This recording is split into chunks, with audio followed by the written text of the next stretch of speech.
स्वः तत्सवितुर्वरेण्यं भर्गो देवस्य धीमहि धियो यो न प्रचोदयात्।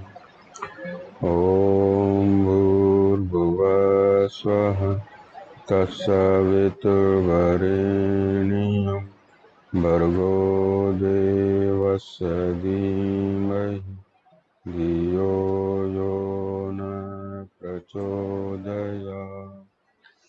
ॐ भूर्भुवः स्वः तत्सवितुर्वरेण्यं भर्गो देवस्य धीमहि धियो यो न प्रचोदयात्।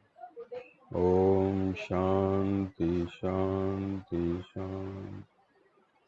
गुरुर्ब्रह्मा गुरुर्विष्णु गुरुर्देवो महेश्वरः गुरुर्साक्षात् परब्रह्म तस्मै श्रीगुरवे। या देवी सर्वभूतेषु शक्तिरूपेण संस्थिता नमस्तस्यै नमस्तस्यै नमस्तस्यै नमो श्रीराम जय जय राम श्रीराम जय जय राम श्रीराम जय जय राम श्रीराम जय जय राम श्रीराम जय जय राम श्रीराम जय जय राम श्रीराम जय जय राम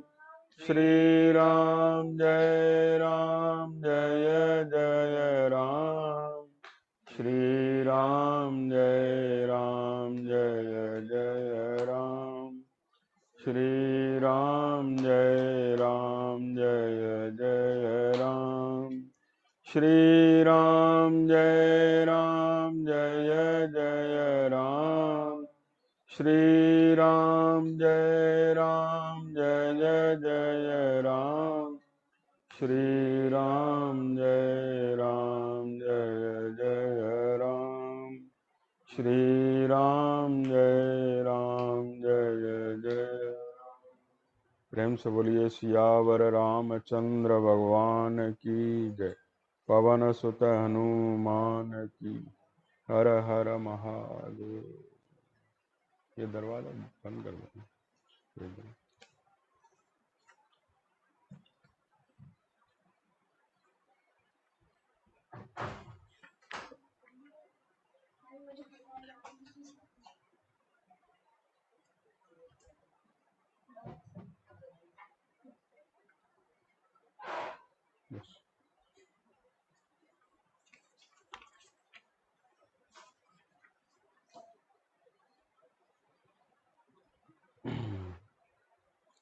धनुष भंग का प्रसंग था।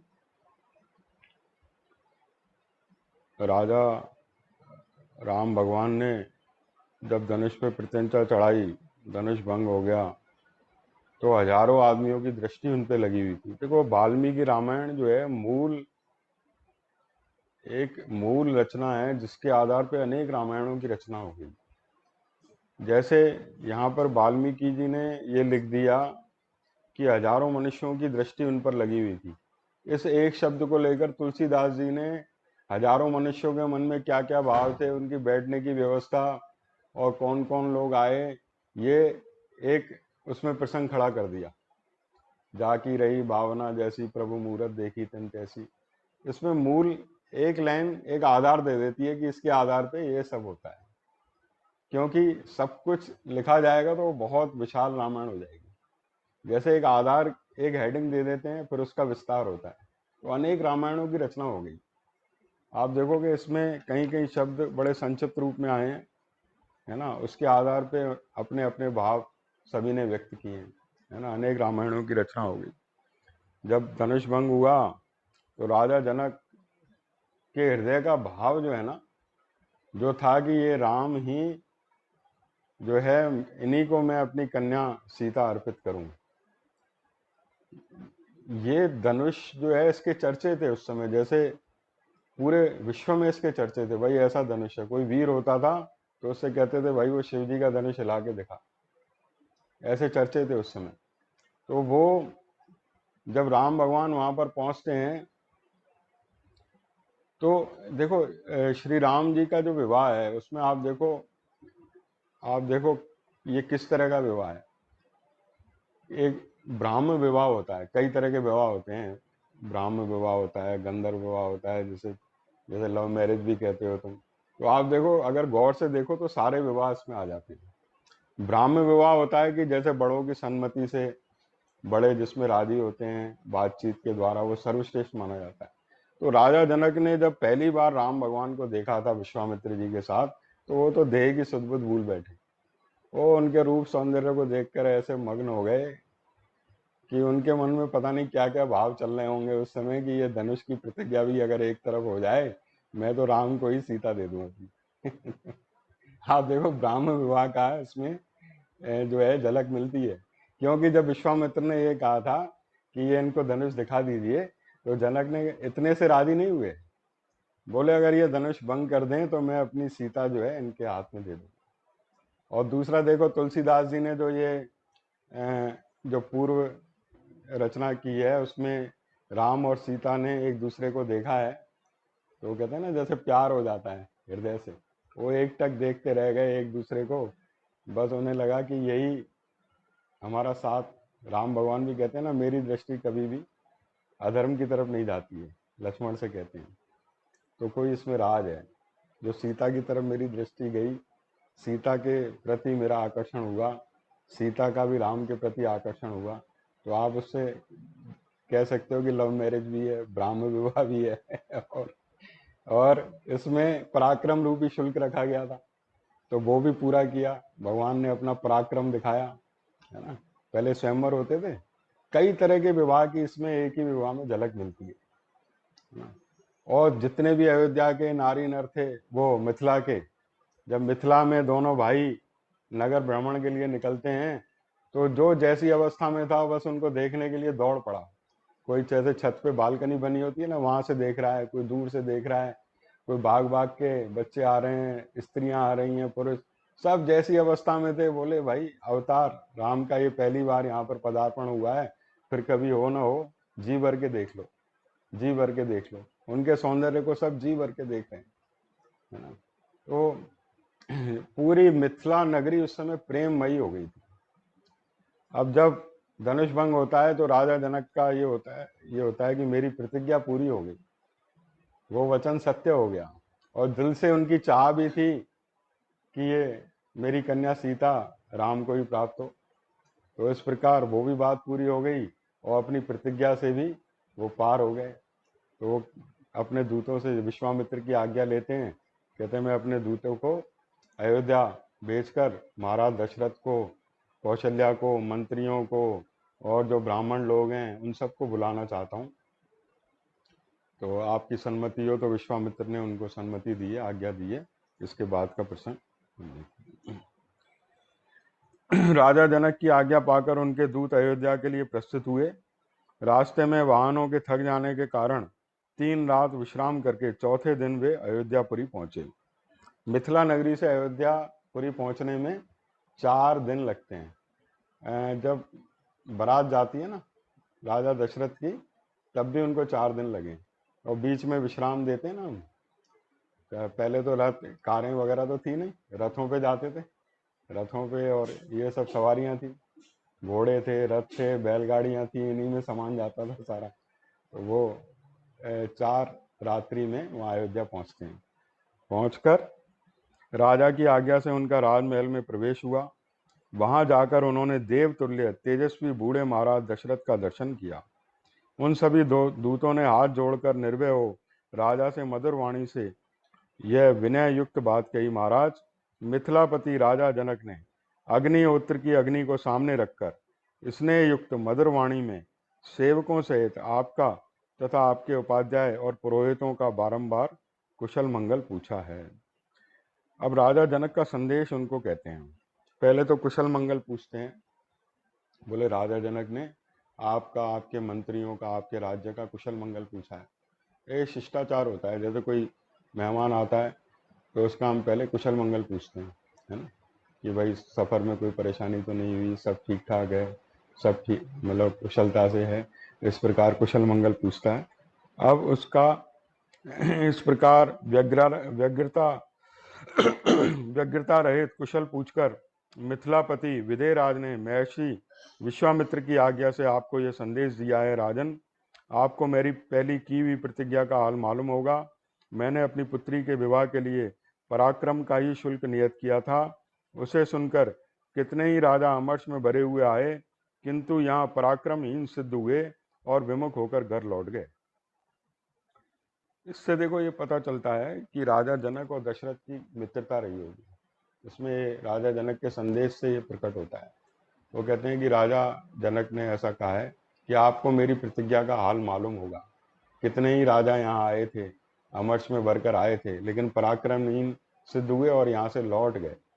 बोले जब वो लौट गए, उसी धनुष को यहाँ पर अकस्मात आए हुए, भ्रमण करते हुए राम और लक्ष्मण ने, जो यहाँ पर भ्रमण करते हुए यहाँ आए विश्वामित्र जी के साथ, राम ने अपने पराक्रम से उसको जो है भंग कर दिया, धनुष को। अब मैं अपनी प्रतिज्ञा से पार होना चाहता हूँ, आपकी सम्मति चाहता हूँ, है ना। आपकी जब सहमति होती है दोनों पक्षों की, तभी तो रिश्ता पक्का होता है। तो बोला आपकी सम्मति चाहता हूँ, बड़ों की सम्मति चाहता हूँ, इस प्रकार का संदेश देते हैं। नरेश्वर, मेरी इस कन्या को विश्वामित्र जी के साथ अकस्मात घूमते फिरते आए हुए आपके पुत्र श्री राम ने अपने पराक्रम से जीत लिया है। महाभाव, महात्मा श्री राम ने महान जन समुदाय के मध्य मेरे यहाँ रखे हुए रत्न स्वरूप दिव्य धनुष को बीच से तोड़ डाला है। अतः मैं महात्मा श्री रामचंद्र को अपनी वीर शुल्का कन्या सीता प्रदान करूंगा। ऐसा करके मैं अपनी प्रतिज्ञा से पार होना चाहता हूँ। आप इसके लिए मुझे आज्ञा देने की कृपा करें। महाराज, आप अपने गुरु पुरोहित के साथ यहाँ शीघ्र पधारें और अपने दोनों पुत्र रघुकुल भूषण श्री राम और लक्ष्मण को देखें, आपका भला हो। राजेंद्र, यहाँ पधार कर आप मेरी प्रतिज्ञा पूर्ण करें। यहाँ आने से आपको अपने दोनों पुत्रों के विवाह जनित आनंद की प्राप्ति होगी। राजन, इस तरह विदेहराज ने आपके पास यह मधुर संदेश भेजा था। इसके लिए उन्हें विश्वामित्र जी की आज्ञा और शतानंद जी की सम्मति भी प्राप्त हुई थी। अब ये पूरा संदेश राजा जनक का उनके दूत जो है उनको पूरा बताते हैं। अब महाराज दशरथ, एक तो राम का संदेश, है ना, कितने दिनों बाद अपने पुत्र का संदेश मिला है। अब पहले तो ऐसे साधन होते नहीं थे भाई फोन करके पता करें भाई राम जी कहाँ हो। तो महीनों बाद, भाई काफी समय हो गया जब वहां से अयोध्या से चले, चिट्ठियां तो विश्वामित्र जी जब ले गए थे, उसके बाद अब संदेश मिला है दशरथ को इतने समय बाद। इसके बीच में कितने प्रसंग हो गए, ताटका का वध हो गया, अनेक रातें उन्होंने बिताई हैं उनके संग, कहीं किसी आश्रम पे रुके हैं, है ना, और फिर अहल्या का उद्धार किया है। अहल्या के उद्धार के बाद और क्या प्रसंग आए थे, फिर ये राजा जनक के पास पहुंचे। ऐसे कई दिनों बाद अपने पुत्र का जैसे संदेश प्राप्त हुआ, तो उनमें राम में तो उनके प्राण बसते थे, तो बस इतना आनंद उनको प्राप्त होता है। और फिर विवाह की बात, मतलब एक तो राम का संदेश और फिर बेटे की शादी, और बेटे की शादी भी अपने समान कुल में, कहते हैं ना कुल भी बराबर के होने चाहिए। राजा जनक से उनकी मित्रता, उनका प्रेम, और राजा सीता भी तो भाई जगत जननी है। जैसे राम का विश्व में नाम है, ऐसे सीता का भी विश्व में नाम था। तो ऐसा संदेश सुना तो एक साथ खुशी जैसे समा न पाए, उनके हृदय में समा नहीं पाए, ऐसी खुशी उनको हुई। संदेशवाहक मंत्रियों का यह वचन सुनकर राजा दशरथ बड़े प्रसन्न हुए। उन्होंने महर्षि वशिष्ठ, वामदेव तथा अन्य मंत्रियों से कहा, कुशिक नंदन विश्वामित्र से सुरक्षित हो, कौशल्या का आनंद वर्धन करने वाले श्री राम अपने छोटे भाई लक्ष्मण के साथ विदेह देश में निवास करते हैं। वहां महात्मा राजा जनक ने काकुस्कुल भूषण श्री राम के पराक्रम को प्रत्यक्ष देखा है, इसलिए वे अपनी पुत्री सीता का विवाह रघुकुल रतन राम के साथ करना चाहते हैं।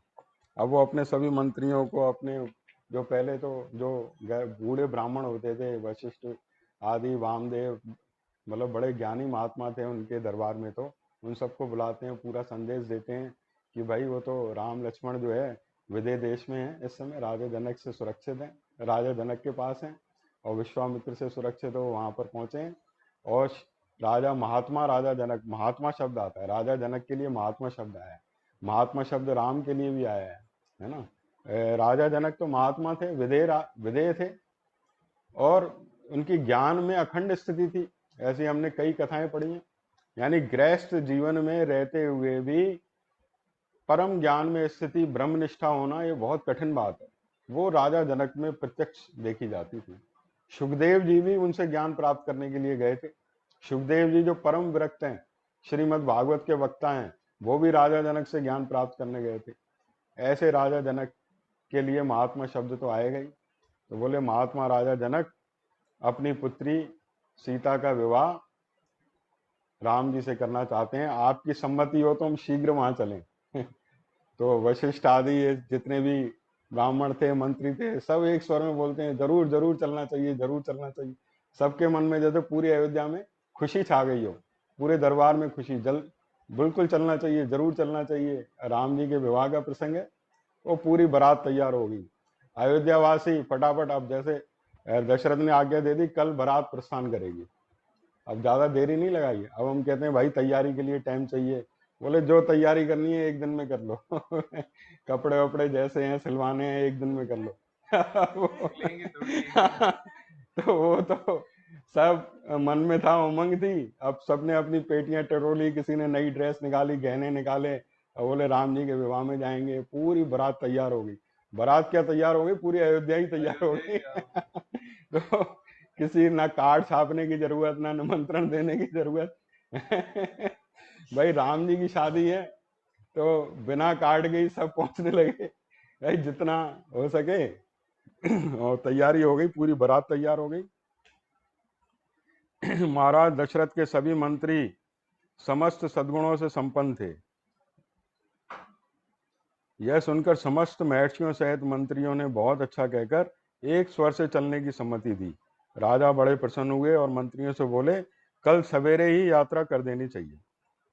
महाराज दशरथ के सभी मंत्री समस्त सद्गुणों से संपन्न थे। राजा ने उनका बड़ा सत्कार किया। जो मंत्री थे ना, जैसे राजा के मन में आता है कि इसको इनाम दे दो, इसको इनाम दे दो, अब खुशी है मन में, देते हैं ना, खर्ची देते हैं बहने। तो कि भाई इतना अगले दिन ही। हाँ, तो यहाँ तो राम की शादी है भाई, तो सब ने तैयारी कर ली फटाफट। अब जो है अगले दिन पूरी बारात तैयार हो जाती है। तदनंतर रात्रि व्यतीत होने पर उपाध्याय और बंधु बांधवों सहित राजा दशरथ हर्ष में भरकर सुमंत्र से इस प्रकार बोले। अब वो रात भी बड़ी सबकी आनंद में व्यतीत हुई, खुशी खुशी में। जैसे ढोल आदि बजते हैं ना, हम भाई लेडी संगीत होता है, एक दिन पहले कहाँ सोते हैं, धूम धड़ाके में, और फिर रात को 2-4 घंटे सोए भी हो गए, सुबह सब जल्दी उठ गए। जल्दी उठ के अब तैयारी होने लगी चलने की। अब राजा दशरथ ने आदेश दिया, भाई सबसे आगे बहुत सारा धन इसके लिए होना चाहिए, ये शादी में धन खर्च होता है। तो वो बोले हमारे जो खजांची हैं ना, धनाध्यक्ष, उन सबको आगे आगे रखो, और उनकी रक्षा के लिए भी सैनिक हों। ये भाई जहाँ पे धन होता है वहाँ लुटेरे भी होते हैं, तो उनकी रक्षा के लिए भी हूँ। बोले हमारे जो पूज्य पुरुष हैं जितने भी, ये वशिष्ठ हैं, वामदेव हैं, बोले सारी चतुरंगिणी सेना भी यहाँ से शीघ्र कूच करते, और मेरी आज्ञा सुनते ही सुंदर सुंदर पालकियां और अच्छे अच्छे घोड़े आदि वाहन तैयार होके चले। बोले पालकियां जो बढ़िया बढ़िया हैं सब निकालो बाहर। ये कार सजाते हैं ना हम शादी में, वही सजी फूलों से सजाते हैं, बोले सब निकालो, बढ़िया बढ़िया जो घोड़े हैं सब बाहर निकालो। और वो वो सबको सजा के और वो पूरा सब तैयारी करो। वशिष्ठ, वामदेव, जावाली, कश्यप, दीर्घजीवी, मार्कंडे मुनि तथा कात्यायन, ये सभी ब्रह्म ऋषि आगे आगे चले। संतों को आगे आगे कर दिया, भाई संत आगे चलेंगे तो विघ्न आएगा ही नहीं। बोले ये सब आगे आगे चले। वो व्यवहार के बहुत सुंदर तरीके हैं, है ना। अब वो एक जगह शादी में गए थे, तो एक संत पधारे थे, तो उनको सबसे पहला रूम दे दिया, पहले नंबर का। बोले भाई यहाँ से विघ्न टलना शुरू हो जाएंगे। बाद में और मेहमानों को रूम दिए गए, है ना। पहले पहले ब्राह्मणों को आगे कर दिया, वो स्वस्ति वाचन करके वैदिक मंत्रों का पाठ करते हुए आगे जा रहे हैं, है ना, भगवान का नाम लेते हुए आगे जा रहे हैं। अब यहाँ देखो कितने संत आए। वो एक संत, बड़ा संत आता है ना शादी में, तो हम कहते हैं भाई हमारे यहाँ साईं जी आए थे, हमारे यहाँ वो शंकराचार्य पधारे थे बहुत। और यहाँ तो पूरे ही संत, सारे ही संत हैं। कितने संत इकट्ठे हो गए हैं दुनिया के, और बड़े बड़े संत, वशिष्ठ जैसे, है ना, मार्कंडे जैसे, सारे संत जो है इकट्ठे हो गए हैं। राम जी की शादी है, नारायण भगवान की शादी है, सब इकट्ठे हो गए। बोले सब आगे आगे चले। राजा की इस आज्ञा के अनुसार चतुर्मुखी सेना तैयार हो गई। ऋषियों के साथ यात्रा करते हुए महाराज दशरथ के पीछे पीछे चली। 4 दिन का मार्ग तय करके वे सब लोग विदेह देश में जा पहुंचे। अब देखो पहले जब प्रसंग था उसमें आया भाई 4 दिन वो थके हुए थे तो इसलिए पहुंचे। यहाँ थकावट का नामो निशान नहीं है। थकावट का शब्द ही नहीं आया, क्योंकि शादी में उमंग होती है, गीत गाते हुए नारे लगाते हुए लोग पहुंचते हैं। बस में जब हम जाते हैं तो कहाँ 5-6 घंटे का सफर कहाँ पता चलता है, हल्ला मचाते हुए जाते हैं, अंताक्षरी खेलते हुए। तो ऐसी उमंग के साथ 4 दिन की यात्रा तय हो गई, और राजा जनक की मिथिला नगरी में बारात पहुंची। अब तो बाराती इतने खुश हैं, इतने खुश हैं, उन्हें लग रहा है कि घर ना ही जाए तो अच्छा है, यही भाई राम जी का दर्शन, सीता जी का दर्शन। और इतना जनक ने ऐसा स्वागत सत्कार किया है उनका जोरदारी से, और बड़ा पूरी मिथिला नगरी प्रेममयी हो रही है वहां पर, और बड़े जोरों शोरों से स्वागत होता है उनको। स्वागत और सत्कार, एक तो होता है भाई स्वागत माला पहना दी, सत्कार में खाना पीना। भाई स्वागत तो कोई कर दे, खाना पीना हो नहीं तो लोग देखते रहे भाई भूख से मरे जा रहे हैं, तो सत्कार शब्द भी आता है, स्वागत और सत्कार। भाई हर तरह के व्यंजन, हर तरह की चीजें वहां रखी गई। और खूब जब थकान दूर हुई, तब राजा जनक और दशरथ का संवाद होता है। ये समधी हो गए ना, अब राजा जनक और दशरथ समधी हो गए, तो समधियों की कैसी बातचीत होती है ये देखो। ये ब्रह्मज्ञानियों की बातें हैं, इनसे व्यवहार सीखा जाता है, कैसे समधी बात करते हैं, है ना, कैसे व्यवहार होता है, कैसे पुत्र, कैसे पिता, कैसे पत्नी, सारा व्यवहार राम वाल्मीकि रामायण में छुपा हुआ है।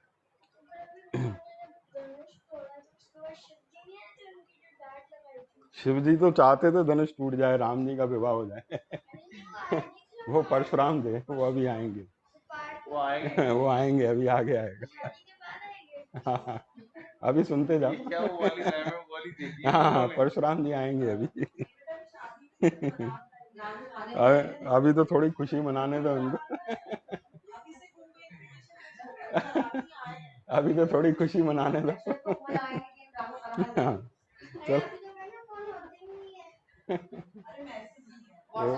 वो ऐसा बहुत दूर रहते थे, परशुराम जी बहुत दूर रहते थे। आवाज चली गई थी धनुष की वहां तक, वो आवाज सुन के आए थे, लेकिन आने में टाइम तो लगेगा ना, तब तक इनको थोड़ा खुशी मनाने दो। ऑन द वे है वो। चलो एक बार कीर्तन करते हैं। सीताराम सीताराम सीताराम,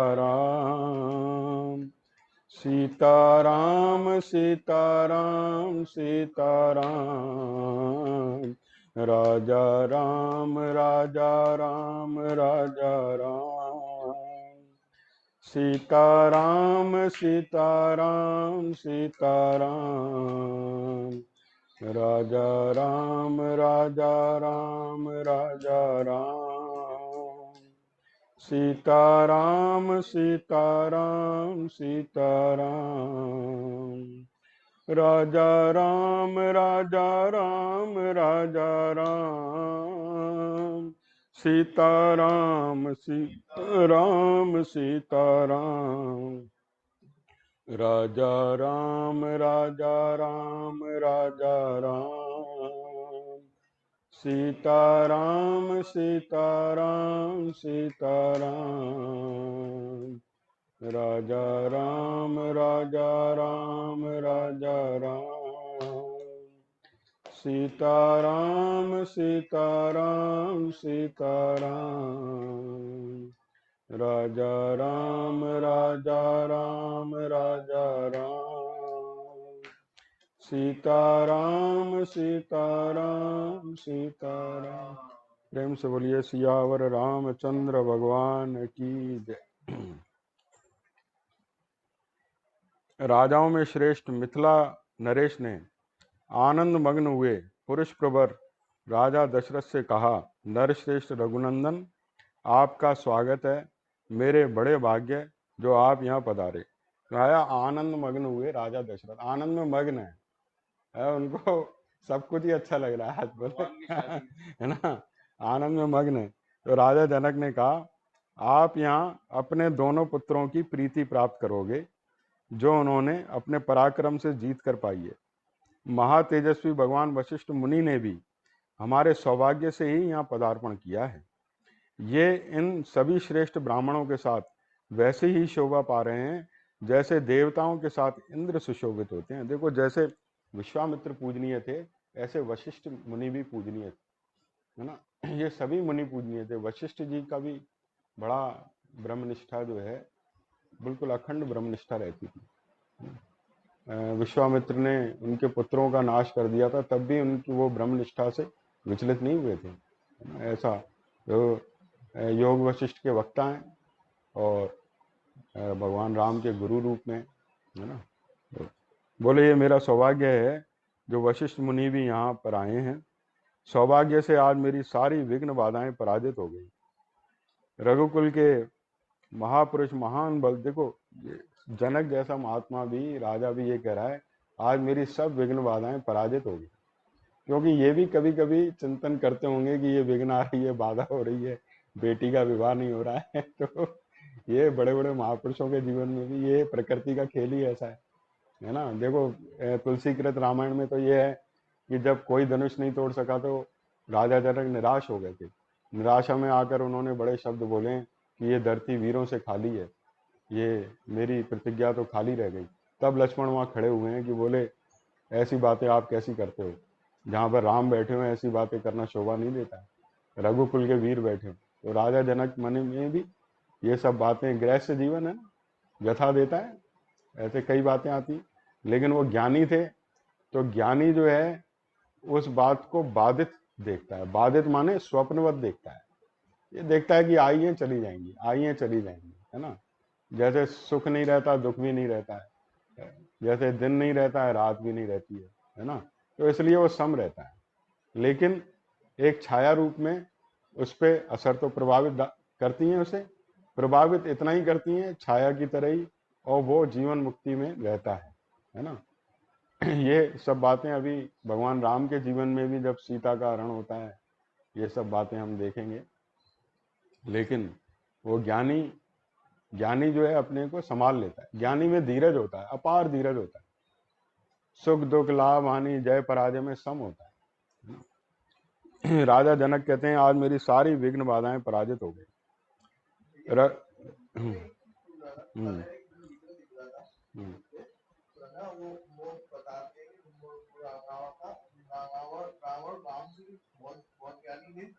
लेकिन जो है मतलब जो रावण ने हरण नहीं किया था, और इसकी वजह थी कि मतलब स्त्री की तीन बातें कभी सच्ची नहीं होती।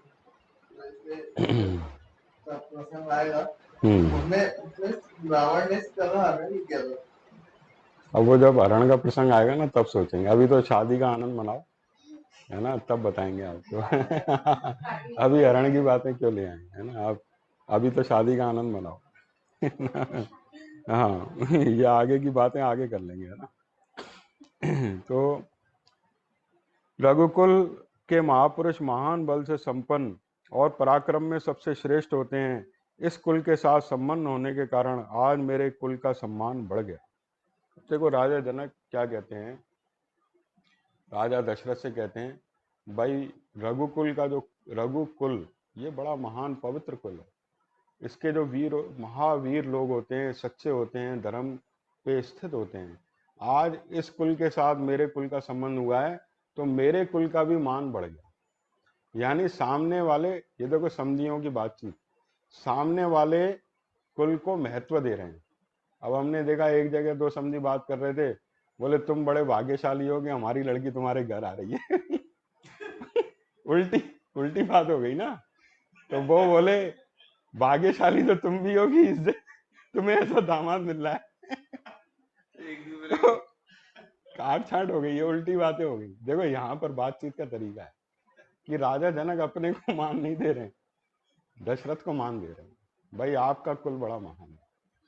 और फिर देखो दशरथ भी क्या उत्तर देते हैं, अभी देखो आगे बातचीत आती है। लोगों ने क्या है, हाँ मतलब रामायण पढ़ेंगे तो जीने का तरीका आएगा ना, व्यवहार का तरीका आएगा। एक दूसरे की हार करते हैं, मतलब अपने को बड़ा सिद्ध करते हैं, और जबकि विनम्रता में ही मानता है ना। विनम्र व्यक्ति ऊंचा होता है, ना कि अहंकारी ऊंचा होता है। इस कुल के साथ संबंध होने के कारण आज मेरे कुल का सम्मान बढ़ गया। नरश्रेष्ठ नरेंद्र, कल सवेरे इन सब महर्षियों के साथ उपस्थित हो मेरे यज्ञ की समाप्ति के बाद आप श्री राम के विवाह का शुभ कार्य संपन्न करें। अब जो है जनक कहते हैं, अभी उनका यज्ञ तो रह गया था, धनुष यज्ञ जिसमें इकट्ठे हुए हैं, वो यज्ञ हर साल होता होगा या कोई ऐसा होता होगा।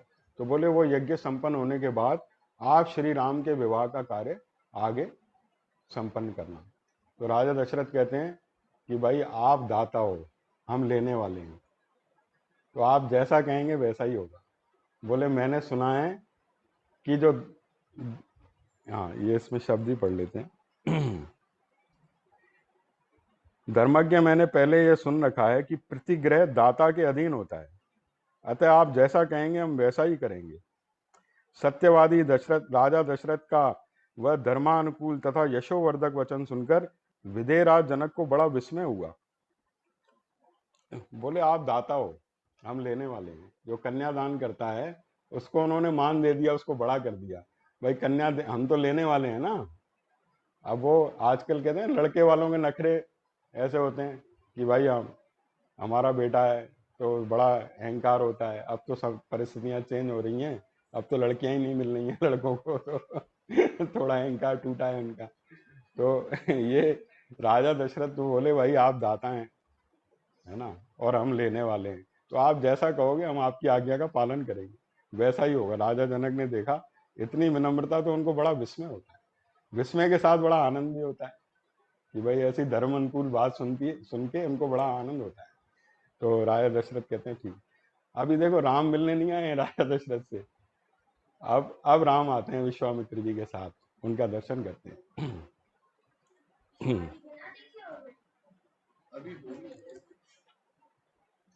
ये गुरुजनों की आज्ञा से हुई है शादी। गुरु थे ना विश्वामित्र जी, उन्होंने सीता को देख लिया तो दशरथ और कौशल्या ने कहा भाई हमने भी देख लिया। गुरुओं का इतना आदर सम्मान होता है।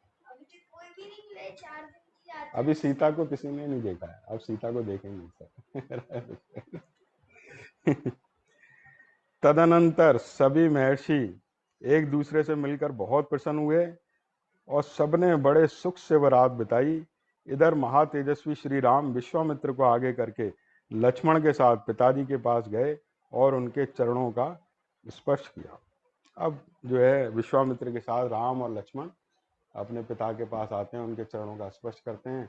बस राजा दशरथ उनको देख के गाढ़ आलिंगन करते हैं, उनको बड़ा हर्ष का अनुभव होता है। और राजा जनक के यहाँ भी इतना स्वागत सम्मान पाकर उनको बड़ा हर्ष का अनुभव होता है।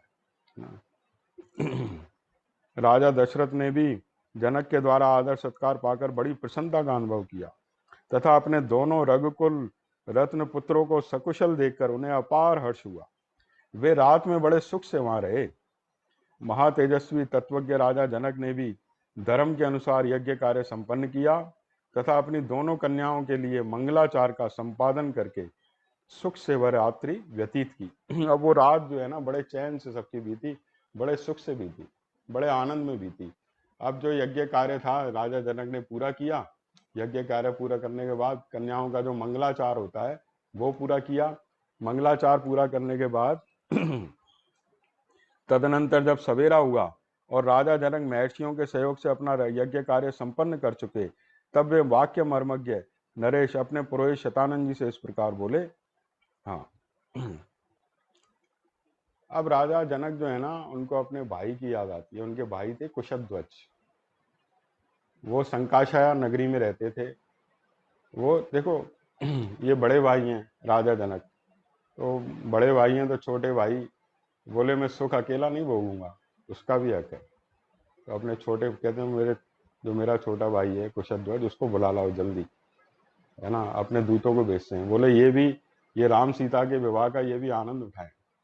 जैसे हम अपने फंक्शन में बहनों को शामिल करते हैं, भाइयों को, कुल के जो लोग होते हैं उनको शामिल करते हैं, उनको अपने भाई की याद आती है। कहते हैं जल्दी जाओ यहाँ से और उनको लेके आओ सम्मान सहित और उनको सारी बात बताओ, भाई ऐसे ऐसे मिथिला नगरी में धनुष भंग हुआ है, राम ने धनुष भंग किया है, सीता का विवाह होने जा रहा है, ये सब बातें उनको बताओ। तो बता के और जल्दी से ले आओ।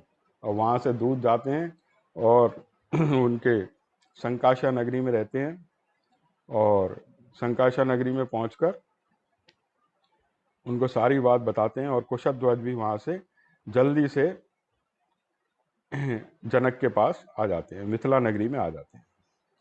अब वो जब भाई भी आ गए, दोनों एक सिंहासन पर विराजमान हो गए। अब जो है ना राजा जनक कहते हैं कि आप दशरथ के पास जाओ और पुत्रों तथा मंत्रियों सहित दुर्जय नरेश को यहाँ बुला लाइए।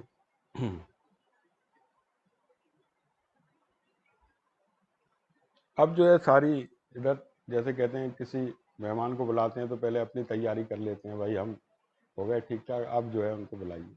अब राजा जनक उनके भाई भी आ गए, बोले अब जो है उनको बुलाइए। अब वो दशरथ के पास, अब वो अलग अलग खेमों में अलग अलग जैसे रूम्स दे देते हैं ना, वहाँ पे रहते हैं, फिर वहाँ से आके बातचीत करते हैं। अब वहाँ से आते हैं मंत्रीवर सुदामन की बात सुनकर राजा दशरथ ऋषियों और बंधु बांधवों के साथ उस स्थान पर गए जहाँ राजा जनक विद्यमान थे। मंत्री उपाध्याय और भाई बंधुओं सहित राजा दशरथ, जो बोलने की कला जानने वाले विद्वानों में श्रेष्ठ थे, विदेहराज जनक से इस प्रकार बोले। महाराज, आपको तो विदित ही होगा कि इक्ष्वाकु कुल के देवता ये महर्षि वशिष्ठ जी हैं। हमारे यहाँ सभी कार्यों में ये भगवान वशिष्ठ मुनि ही कर्तव्य का उपदेश करते हैं, इन्हीं की आज्ञा का पालन किया जाता है। यदि संपूर्ण महर्षियों सहित विश्वामित्र जी की आज्ञा हो तो चलो एक बार कीर्तन करते हैं, ये जब तक देख। रघुपति राघव राजा राम, पतित पावन सीताराम। रघुपति राघव राजा राम, पतित पावन सीताराम। सीताराम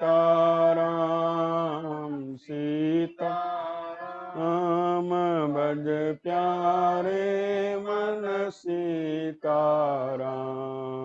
सीताराम सीताराम, भज प्यारे मन सीताराम। रघुपति राजा राम, पति सीता। प्रेम से बोलिए सियावर रामचंद्र भगवान की। देखो ये राम जी का और सीता के विवाह का प्रसंग है। एक महात्मा बता रहे थे कि एक महात्मा हर एक की किसी लीला में रुचि होती है ना, वो राम उनके इष्ट देव थे, तो राम सीता के विवाह को बार बार सुनते थे। और उनकी प्रीति हो गई थी। कहते हैं राम सीता के विवाह का जो श्रवण करता है, पठन करता है, गायन करता है, उसका भी मंगल होता है, क्योंकि मंगल, ये मंगलाचार है, मंगल है, विवाह का कार्य मंगल स्वरूप है ना, तो उसका भी मंगल होता है। तो वो राम सीता के विवाह के ऐसे बड़े प्रेमी थे, बार बार उसकी लीला को सुनते गाए मस्त हो जाते थे। और जो भी बारात जाती थी ना, जो शादी होती थी मोहल्ले में, आस पड़ोस में या रिश्तेदार के, तो वो दूल्हे को राम रूप में देखते थे, और जो दुल्हन होती थी उसको सीता रूप में देखते थे, और छत्र चमन लेके चलते थे दूल्हे के ऊपर कि भाई ये राम जी जा रहे हैं तो मुझे सेवा करनी चाहिए तो भाई राम राजा थे, छत्र चमन लेके चलते थे। तो ऐसे सबका भाव है भक्तों का अपना। तो दशरथ जी ने कहा भाई ये वशिष्ठ जी कर्तव्य का उपदेश करते हैं, यदि संपूर्ण महर्षियों सहित विश्वामित्र की आज्ञा हो तो ये धर्मात्मा वशिष्ठ पहले मेरी कुल परंपरा का क्रमशः परिचय देंगे।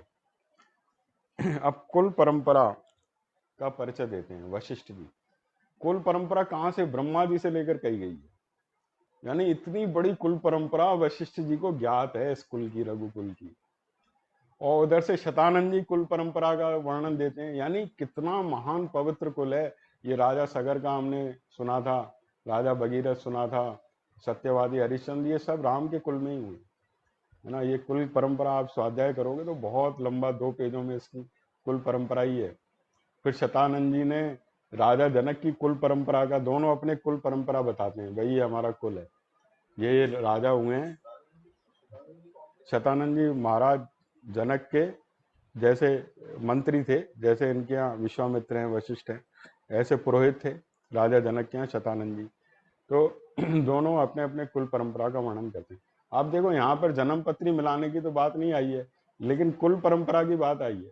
इसका अर्थ है कि अच्छा कुल हो तो वहां विवाह किया जा सकता है, जन्म पत्री को एक तरफ भी रखा जा सकता है ना। जब अम्मा आई थी यहाँ पर तो उनसे बात कही थी मैंने, तो बोले अगर अच्छा कुल है, खानदान है, तो बात आगे बढ़ा, है ना। खानदान कुल अच्छा होना चाहिए, वर योग्य होना चाहिए, है ना, ये मुख्य बात है। अब देखो वर्णन किया है, कहाँ से वर्णन किया है। यों कहकर महाराज दशरथ जब चुप हो गए तब वाक्य वेता भगवान वशिष्ठ मुनि पुरोहित सहित विदेह राज से इस प्रकार बोले, ब्रह्मा जी की उत्पत्ति का कारण अव्यक्त है। ब्रह्मा जी की उत्पत्ति कहाँ से हुई? अव्यक्त से हुई। अव्यक्त जो मूल प्रकृति है ना, वहां से ब्रह्मा जी की उत्पत्ति हुई। ये स्वयंभू हैं। ब्रह्मा जी से मरीचि की उत्पत्ति हुई। मरीचि के पुत्र कश्यप हैं। कश्यप से विवस्वान का, और विवस्वान से मनु का जन्म हुआ, है ना। वो कहते हैं मैंने ये योग सूर्य से कहा था, सूर्य ने अपने पुत्र मनु से कहा था, आता है गीता में, अविनाशी योग, ये मैंने सूर्य से कहा था, है ना। विवस्वान सूर्य का भी नाम है। फिर सूर्य कुल है ना, ये सूर्य कुल है, वो चंद्र कुल, ऐसे कल कुल होते थे, सूर्य कुल है। तो विवस्वान से मनु हुए। देखो हम मनुष्य क्यों कहलाए? मनु की संतान होने के कारण हमारा नाम मनुष्य पड़ा, है ना। मनु, महाराज मनु पहले राजा थे, ऐसे कहते हैं। मनु स्मृति भी ग्रंथ आता है। मनु की संतान होने के कारण हम मनुष्य कहलाए। मनु बड़े विवेकशील राजा थे। मनु की पुत्री थी, जो भागवत में आता है, देवहूति, जो कर्दम ऋषि के साथ ब्याही थी। ये कुल परंपरा आती है, कई ग्रंथों में इनका विवेचन होता है। तो यहाँ पर बताया, मनु पहले प्रजापति थे, उनसे इक्ष्वाकु नामक पुत्र हुआ। इक्ष्वाकु नंदन भी कहते हैं राम को, इक्ष्वाकु कुल है। उस इक्ष्वाकु को आप अयोध्या का प्रथम राजा समझें। अयोध्या के प्रथम राजा इक्ष्वाकु हुए, इसलिए इक्ष्वाकु कुल भी कहलाता है ना। इक्ष्वाकु के पुत्र का नाम कुक्षी था, कुक्षी से विकुक्षी, उससे विकुक्षी से बाण, बाण से अनन्य, ऐसे पूरी लिस्ट है। अब ये स्वाध्याय कर लेना, बहुत लंबी लिस्ट है ना। अब उस पर फिर महाराज रघु भी आए, इसलिए रघुकुल रीत सदा चली आई, रघुकुल भी कहलाता है ना। ऐसे कई राजाओं के नाम है, इसलिए राम के संबोधन में ये सब आते हैं, है ना। रघुकुल नंदन ऐसे भी कहते हैं, रघुकुल नंदन राम, रघुपति राघव राजा राम, है ना। राघव भी कहते हैं रघु की उत्पत्ति में। ऐसे महान राजा हुए, पूरे कुल का इन्होंने वर्णन किया है। है ना। अम्बरीश हुए, अम्बरीश जिसका दुर्वासा ऋषि के साथ, ये सब कथाएं हमने पढ़ी हैं, भागवत में है। तो इस प्रकार अनेक महान राजाओं के वर्णन है। और फिर राजा शतानंद जी ने अपने कुल का परिचय दिया है ना। निमि राजा हुए, निमि से मिथि नाम के पुत्र हुए। ये मिथि जो है पहले जनक हुए हैं। ऐसे 21 जनक कहे गए हैं, 21 जनक हुए हैं, मिथि पहले जनक हुए हैं, है ना। तो वहां पर जो भी राजा होता था उस नाम जनक रखा जाता था। तो मिथिला नगरी इसलिए कहलाई, मिथि, मिथि पहले जनक हुए हैं इसलिए मिथिला नगरी कहलाई, है ना। तो इस प्रकार ये जनक के कुल का वर्णन है। नंदीवर्धन हुए, फिर सुकेतु हुए, देवरात हुए, सुकेतु के देवरात हुए, जिनको धनुष मिला था, देवरात आया ना शब्द, देवरात के यहाँ ये धनुष, ये बोले हमारे पूर्वजों के यहाँ, तो वो पूर्वजों से चला आ रहा है देवरात के समय से। तो इस प्रकार ये जनक के कुल का वर्णन हुआ। और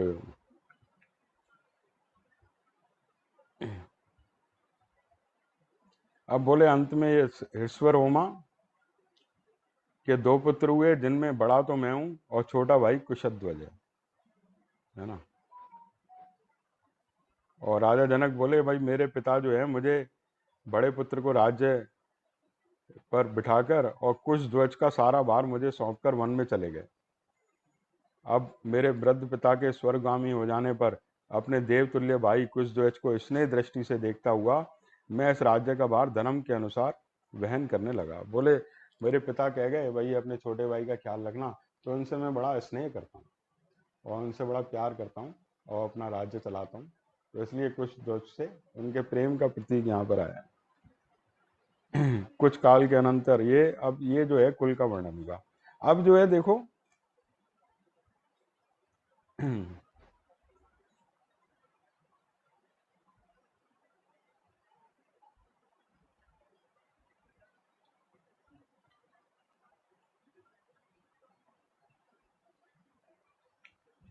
बोले अब मैं अपनी सीता को श्री राम के लिए और उर्मिला को लक्ष्मण लक्ष्मण के लिए समर्पित करता हूँ। भाई लक्ष्मण भी हैं उनके साथ, 2 रिश्ते पक्के हो गए। बोले अब मेरी एक पुत्री और है, तो उर्मिला है, उनको मैं लक्ष्मण के लिए, आपकी सम्मति हो तो ये रिश्ता पक्का हो जाए। तो वो दशरथ बड़े प्रसन्न होते हैं, भाई एक भाई एक बेटा, अब दूसरे बेटे का भी वो पक्का हो रहा है, तो वो स्वीकृति देते हैं। और बोले जनक बोले मैं इस बात को 3 बार दोहराता हूँ, इसमें संशय नहीं है मुनि प्रवर, मैं परम प्रसन्न होकर आपको 2 बहुएं दे रहा हूँ। वशिष्ठ जी से ऐसा कहकर राजा जनक ने महाराज दशरथ से कहा, राजन अब आप श्री राम और लक्ष्मण के मंगल के लिए इनसे गोदान करवाइए, आपका कल्याण हो, नांदी मुख श्राद्ध का कार्य भी संपन्न कीजिए, इसके बाद विवाह आरंभ कीजिएगा। अब देखो ये नांदी मुख श्राद्ध की बात आई है, गोदान की बात आई है। पहले गोदान होता था, है ना। अब तो क्या है, गऊओं का पालन तो रुक गया है, कुत्तों को पालने लगे हैं लोग और कुत्ते के पालने में बड़ी अशुद्धियां होती हैं। महाभारत में आया है, कुत्ते के पालने से जो अशुद्धि होती है ना घर में, वो यज्ञ उपवास तप सबको खत्म कर देती है, सारे पुण्य कर्मों को खत्म कर देती है। कुत्ता नहीं पालना चाहिए, कुत्ते को खिला देना चाहिए बाहर, जो भी तुम्हें खिलाना है कुत्ते को खिला दो, तो लेकिन कुत्ता घर में नहीं पालना चाहिए। ये लोग, ये शास्त्र विरुद्ध बात है। अगर पालने का ही शौक है पशुओं को तो गाय, हाँ क्या, तो गाय गाय को पालो, है ना, गाय को पालो। महाभारत में आया, गाय जिस घर के आगे रंबाती भी है ना उसका भी शुभ होता है ना। गाय के गोबर से भी खाद बनती है, दूध से देखो घी बनता है, मक्खन बनता है ना। कितनी चीजें, पहले यज्ञादि कर्म केवल गाय पे डिपेंड थे, है ना। गाय का पालन होता था, गौ पालन होता था। तो वो बहुत गलत हो रहा है बेटा। हाँ अच्छा अच्छा, हाँ वो नहलाने ले जा रहे थे, ये पापा बता देंगे क्यों ले जा रहे थे तो कहा भाई गोदान करवाइए। अब लोग कहते हैं भाई कहाँ गाय रखेंगे, पहले बगल में वो बनवा देते थे। बाबा बाबा बाबूराम जी ने गाय पाली थी, अपना गया था बाहर, पूरन जी का जो मकान था ना, वो बगल में गाय के लिए स्थान था, सेवा करते थे बाबा को। वो बाद में पूरन ने सब हटवा दिया, बोले क्या झंझटों में पड़े हो, तो बच्चों को अच्छी नहीं लगती है बातें।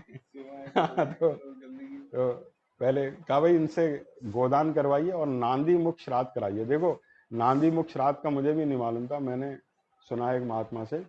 तो नांदी मुख श्राद्ध पितरों की प्रसन्नता के लिए होता है और ये मंगल कार्य से पहले किया जाता है। ये इसमें शुभ होता है। नांदी मुख श्राद्ध पितरों की प्रसन्न, क्योंकि पितृ जो होते हैं ना, वो अपनी संतानों को संपत्ति और संतति दोनों देते हैं। पितरों की प्रसन्नता बहुत आवश्यक है। पितर अगर प्रसन्न नहीं है ना तो देवता भी प्रसन्न नहीं होते, ये महात्मा कहते हैं। पितर अगर प्रसन्न नहीं होंगे तो देवता भी प्रसन्न नहीं होंगे। इसलिए पितरों की प्रसन्नता के लिए नांदी मुख श्राद्ध किया जाता है।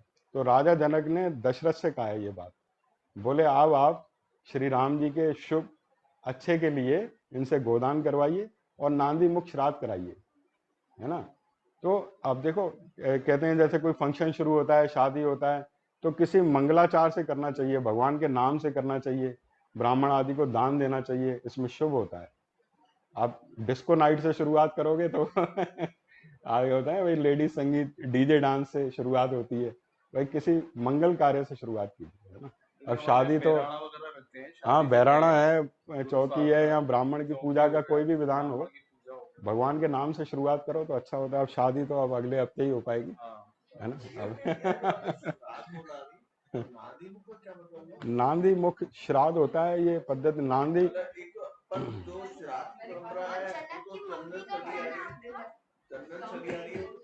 हाँ, ये पहले ये समापन कर ले पहले, फिर उसके बाद प्रश्नोत्तर। पहले कीर्तन कर लो। श्री कृष्ण गोविंद तथा श्री कृष्ण गोविंद हरे मुरारी, हे नाथ नारायण वासुदेवा, हे नाथ नारायण वासुदेवा, हे नाथ नारायण वासुदेवा। रघुपति राघव राजा राम, पतित पावन सीता राम। रघुपति राघव राजा राम, पतित पावन सीता राम। सीताराम सीताराम बड़ प्यारे मन सीताराम। सीताराम राम बड़ प्यारे मन सीताराम। रघुपति राघव राजा राम, पतित पावन। कृष्णाय वासुदेवाय हरे परमात्मने प्रणतः क्लेशनाशाय गोविन्दाय नमो।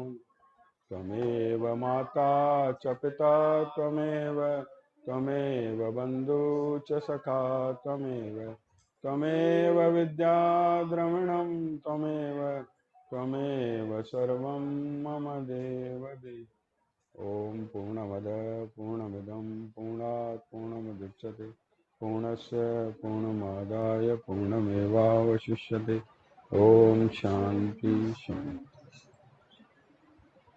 एक बार की जनक की माँ जी का नाम नहीं था ना? जनक की माता जी? अरे नहीं, मतलब सीता की माता जी। सीता की माता जी, हाँ उनका नाम है इसमें। सुनो